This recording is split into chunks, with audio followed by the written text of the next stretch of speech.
will now have a schedule of another 2 months. I think the question for us here in Hong Kong is whether or not we need to come in to make our contributions in this area. We have no reduction targets. So what is the view of the panelists on the Hong Kong position vis-a-vis the upcoming negotiations? Thank you. Which panel members would like to address this? Mr. Fong. Thanks for the question. Actually, in Hong Kong, the focus for now is to achieve the 2020 carbon intensity reduction target of 50 to 60%, with reference to the 2005 level. And as to how Hong Kong may contribute in the INDC, I think this will need to be considered. But in fact, Hong Kong, as a special administration region, we have our own autonomy in making the policy on climate change. Of course, we will look into what the China will be publishing in their submission. So we have to keep in view of their submission, and then we will consider how Hong Kong may do more in order to make our policy in alignment with the China's policy. Thanks. Any more questions or views to share? Sorry, may I just... Oh, yes. Just to make sure the answer was very clear, Hong Kong does have a target. I think Mr. Zhong Chen-Yao earlier on said that Hong Kong doesn't have a target. So I just want to make sure that Joe has clarified we do have a target. We do have the targets, and it depends on how we're going to meet the targets. That's very important. And I also heard from Mr. Fong that we are going to have a consultation very soon on this issue. No. Can we leave this till the second half? Oh, the second half, and then when Christine is going to be a panel member, and then she may be able to share with us a little bit more after the break. So stay after the break, don't go away. That's very important.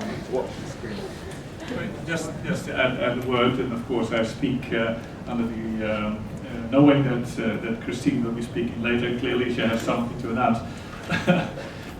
But we're sitting here in Hong Kong, and Hong Kong is not at this negotiating table as such, but is part of the China delegation. So, in terms of the negotiations, we need to look to Beijing primarily rather than here. But I do think that Hong Kong has a major role to play in a couple of ways. But the most important are, first of all, by Hong Kong is business. I mean, so there must be ways that business are mobilized for market-driven, market-based mechanisms that help, for instance, the carbon trade. I've personally felt, and I hope it's changing, rather little interest from the business side in climate matters, and I hope that will change. I think there's nothing in place that would stop business from doing it here.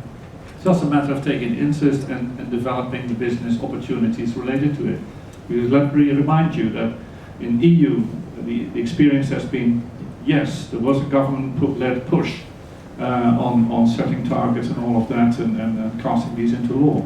But secondly, who did the work? That was business, through investment, through innovation, through participation in the ETS, which has seen its ups and downs, but I'll tell you this, that it's the most viable system for pricing carbon, and market-based system for pricing carbon in the world. And we see other countries replicating it. China is experimenting with it, and frankly, I don't see a reason why Hong Kong shouldn't make that experiment as well. But that's maybe for the second part of the morning. The second role I see for Hong Kong is like what we're having today is the debate. Hong Kong is an open place, a debating place, and I do hope that that by raising the temperature, so to say, on the matter, that we can get raise awareness here, but also elsewhere in Asia, including particularly China, on this, and mobilize particularly the businesses. Thank you. Robert? Jeannie, you said that people are whispering that 2 degrees is totally unachievable, which I think a lot of people have believed for a long time, unfortunately. So what do you expect Paris to come up with, a 4-degree plan, or what? And this is important because a 4-degree plan implies a lot more work on adaptation and a lot more sort of losses that will happen because of the climate change.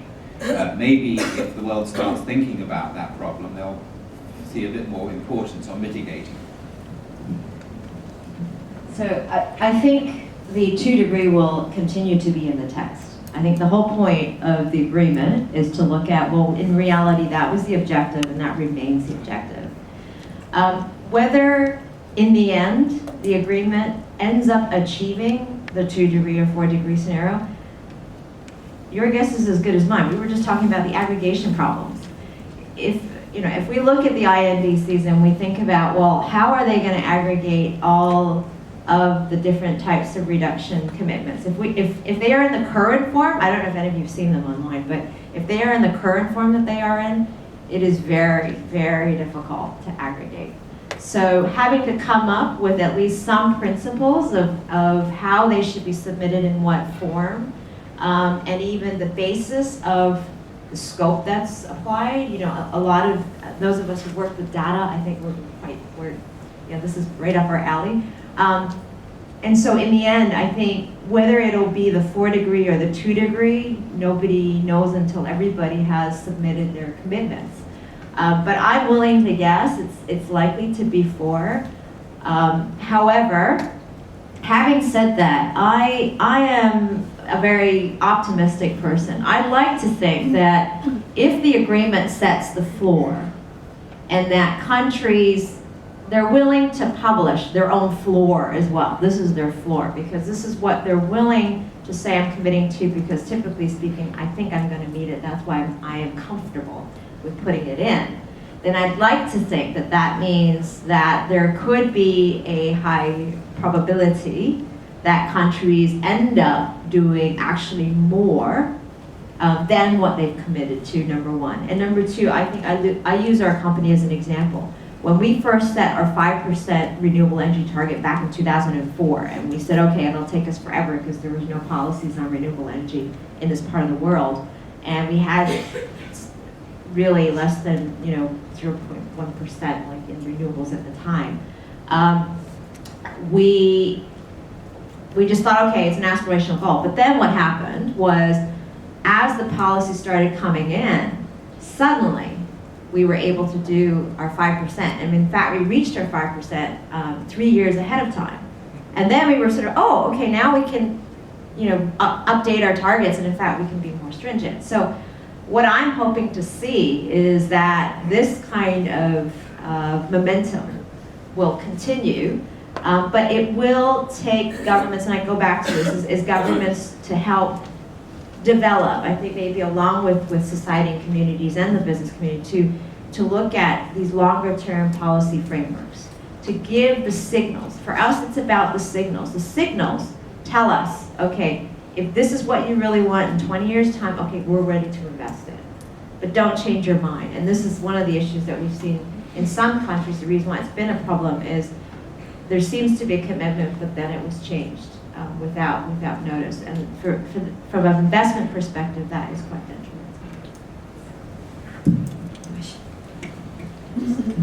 To further your point there, Robert, I think there are 3 things in relation to the INDCs. They are so important, so intended nationally determined contributions. One, the earlier they are submitted, the more, in theory, other countries can see, okay, that's what you're doing, why don't I try and do something? So that is important. That is why there is supposed to be a March deadline. Yes, could be June, could be a bit later, but yes, there's supposed to be a March deadline. I think secondly, it's so important for transparency. It's for other people to actually break down your INDC and say, okay, this is what you're doing, this is how you're going to achieve it. What can we do? And then, let's take advice from everyone, possibly offer suggestions on how you can improve that. That is important as well. And then lastly, it's about raising the level of ambition. So as Jeannie says, those who might give their minimum because they know they're going to do it anyway. There is a clause that someone put into this 111-page text to say that INDCs should only be able to be revised up and not revised down. I think that's very important. The slight negative about that is, again, the degrees of inclusion was attached to that clause. They said only for developed countries.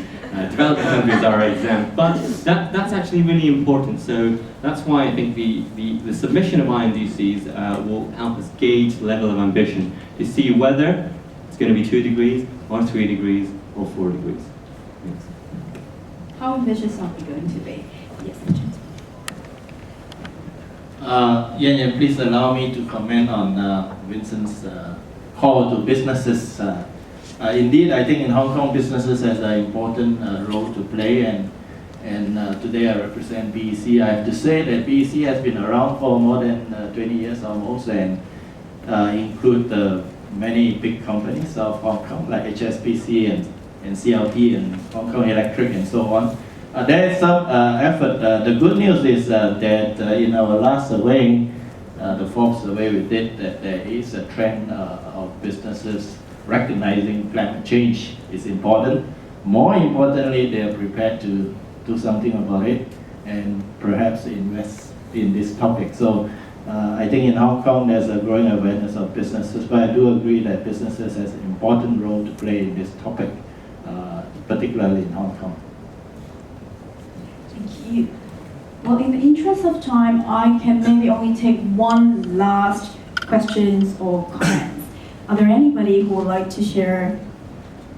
If no, I'd like to close this panel. Please join me in thanking the panel members for sharing their experience and insights. Stay here, don't go away, and then we have about a 10-minute break. Please go and grab your coffee and then come back, and then our next panel will be even more interesting. Thank you.